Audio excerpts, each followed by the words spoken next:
All right, YouTube, we're back. It's Dominick Izzo and Syed. My teacher's in for today teaching class, and we're going to go a little bit of Q&A on our video today with him. First off, a little announcement. Master Philip Redmond is doing his Detroit Chum Q seminar, Part 2 seminar, Combat Applications, Saturday, November 16th in Detroit. And I'm going to put a link at the bottom where you need to contact an RSVP for that. I will be there, and possibly Tony, and we'll see who else can go there. So we're going to ask a couple questions from you guys to my Sifu, and we want to talk about the blocking with the hands. Yes. Okay. Yes. So Daniel Wang asked today, is blocking kicks with hands a bad idea? My old school used this method. Like a front kick defense would be to step off their center line and pin the kick with a gum sow. So that's the first question we're going to go with today. Kicks is a very interesting thing. You know, in first form, there's a movement that we utilize. It's a downward pushing motion. It is a gum sow. Now, me personally, I like to talk to legs with my own legs, and I like to talk to hands with hands, which means that if I have a larger muscle that I can utilize to block against a larger muscle group, I'm going to use it. If it comes to a situation where all else fails and I do have to use my hands against a kick of some kind, I'm not going to utilize it at the tail end of the whip. If I have to utilize it, I'm going to utilize it at the source of the movement, which means I'm going to get you closer to your hip flexor than I would to your actual foot. I'm also going to be very careful about where I place myself relative to that kick and not get at the tail end of the movement, which means that if there is a straight line coming in at me and I do have to utilize a gum sow, I'm not going to place my hand up aimlessly and try to get the tail end of your foot like I'm checking it with my hand. What I am going to do is try to get closer into your source, so as your leg departs from the ground, if I'm going to throw a strike or some kind of forward compression, I will do it right by the hip flexor. I'm going to try to kill the engine where it starts. So hopefully that makes sense. I thought it was a great, and I'm not a big kicker, so we will, and you guys have asked a lot of questions about kicks. We will be covering a kick, all the kicks, and Syed's going to do those. I'm not a kicker. I don't enjoy it. He's fantastic at kicks, so when we do the series of kicks, he's going to take care of that. This question I've been sitting on for a while, and I thought it was just perfect because it's perfect for Syed. Vincent Young asks, can I ask you a question? I've been thinking that it might be the same as with music and music theory versus someone who won't stray away from music and be creative. I've always wondered if it was the same analogy as music, where it is not the theory that matters, but rather what we do with the tools. Thank you, sir. You're very insightful. Thank you very much. Could these principles be in every art or skill that we choose to learn? Appreciate your thoughts and opinions. Absolutely. That's a fantastic question. And I think music is a fantastic analogy just because the way you learn a scale, no matter what instrument it is, for me, for example, I use a piano. It's a set of keys, and each one sounds the same when you strike it. Now, obviously, the intensity at which you strike it sounds different. But you can only go so far if you try to play one style. Musical theory allows you to step beyond just the basic scales. It allows you to create an individualized signature, and the way you play these scales, the intensity, the finesse at which you travel up and down the scale will be dependent on how well you absorb your guidelines. And the guidelines, the only way to understand those is really take in what your teacher is trying to tell you. You can't play your teacher's style. It's never going to happen.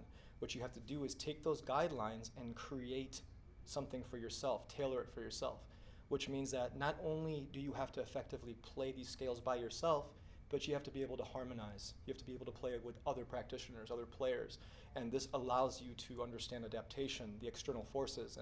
And I had stated this before, and it's funny that you say this because I actually use musical theory as an analogy for the absorption of the Wing Chun concepts and theories, because once you start understanding how to go beyond that, you start creating your own signature and your own taste and your own flavor. And what that does is it allows you to be undefined. And that's the key. You never want to be stamped with a specific type of energy. You don't want to be told, well, that guy's heavy, he's very heavy hands, and he's got really, and this, and that. You want to be able to travel along that palette of energy that's existing. So we have all these hard energies and soft energies.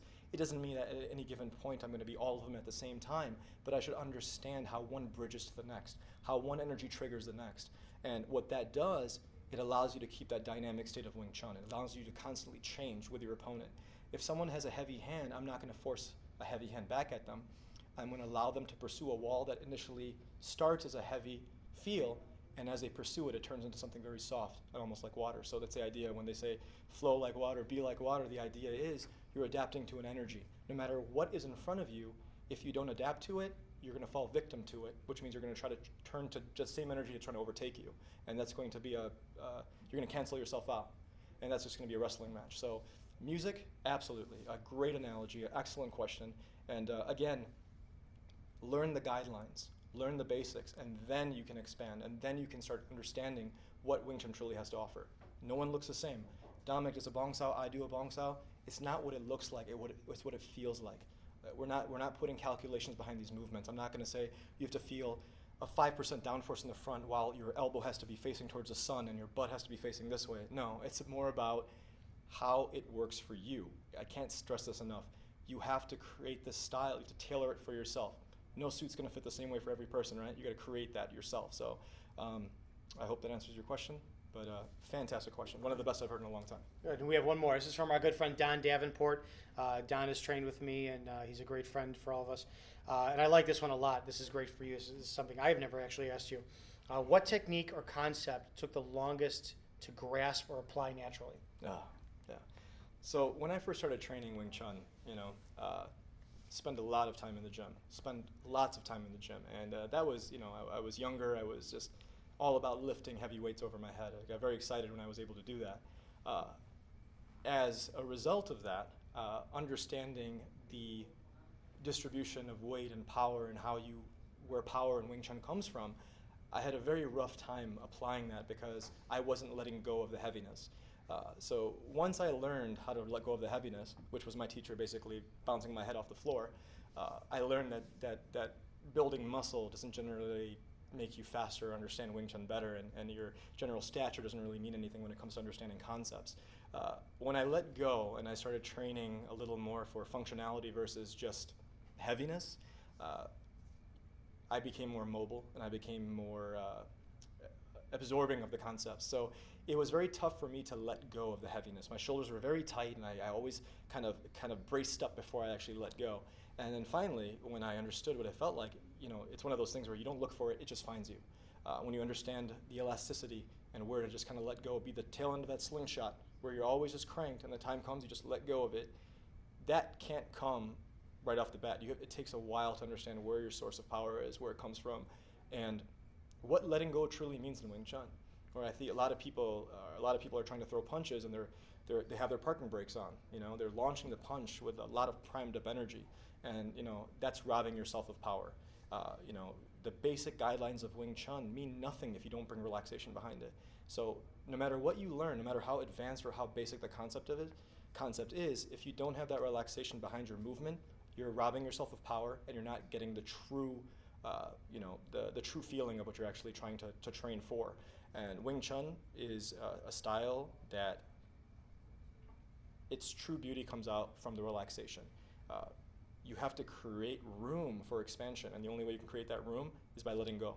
And when I say expansion, I mean your core has room to tighten up. There's always that room at the tail end of your movement, and if you're already tightened up there, there's no room for you at that point. So you have to let go from the get-go, and then you create room for yourself.